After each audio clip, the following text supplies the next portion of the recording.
là, il fait beau, il fait chaud. Qu'est-ce qu'on pourrait demander de plus? Une petite douzaine d'huîtres, ce serait pas de refus. Ah oui, mais je trouve qu'elles sont moins bonnes qu'avant. Et de plus en plus cher. J'ai vu aux infos que c'était dû à l'acidification des océans. Et c'est quoi ça encore? Faisons l'expérience suivante. On verse de l'eau du robinet dans une bouteille et on mesure son pH avec un pH-mètre. Le pH vaut environ 7. L'eau est donc neutre. On injecte alors dans l'eau du dioxyde de carbone, à l'aide d'une machine à soda. Puis on mesure à nouveau le pH de l'eau. Le pH a fortement diminué, l'eau s'est acidifiée. Et chimiquement, ça donne quoi? Le dioxyde de carbone présent dans l'air se dissout dans l'océan.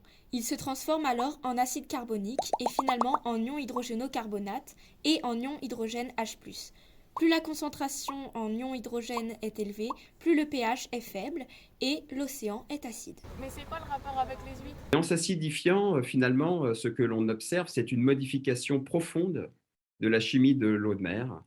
Et plus particulièrement, ce que l'on va observer, c'est une baisse de la teneur en carbonate dans la mer. Alors vous allez me demander, les carbonates, qu'est-ce que c'est? Eh bien, c'est ni plus ni moins que ce qui constitue ceci. Et si vous diminuez finalement la concentration en carbonate dans la mer, eh bien, ce que vous diminuez, c'est finalement les matériaux premiers et essentiels à la constitution des coquilles de ces organismes-là. Et donc, il faut imaginer que si on diminue la teneur en carbonate dans la mer, c'est comme si je vous demandais de construire une maison en briques avec de moins en moins de briques. Qu'est-ce qui va se passer? Construire cette maison, ce sera de plus en plus difficile, les murs seront moins hauts, il y aura des trous, la maison sera moins belle, vous grandirez, la maison globalement grandira moins vite, moins bien, il vous faudra plus de moyens pour fabriquer la même maison, globalement.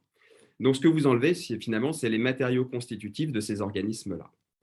Mais dans 50 ans, pourront-on encore manger des huîtres?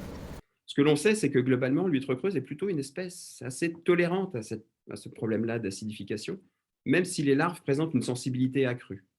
En revanche, il y a beaucoup de choses que l'on ne sait pas. Il y a un certain nombre de lacunes dans les connaissances scientifiques qui ne nous permettent pas de nous prononcer sur l'avenir de cette espèce et de cette filière.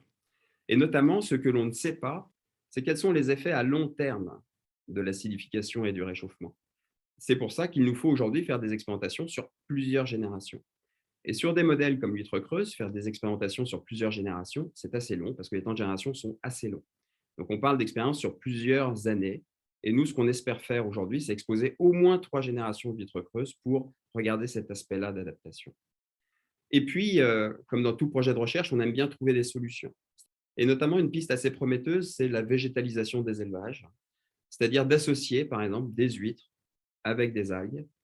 Pourquoi des algues? Parce que les algues, comme les plantes, font la photosynthèse, captent le dioxyde de carbone de l'eau et le transforment en matière organique et le stockent relativement durablement. En faisant cela, les algues redressent le pH marin, diminuent l'acidité. Et ainsi, elles peuvent créer un refuge temporaire contre l'acidification pour les huîtres. Bah voilà, Zoé, t'as ta réponse. Allons chercher des huîtres maintenant. C'est parti!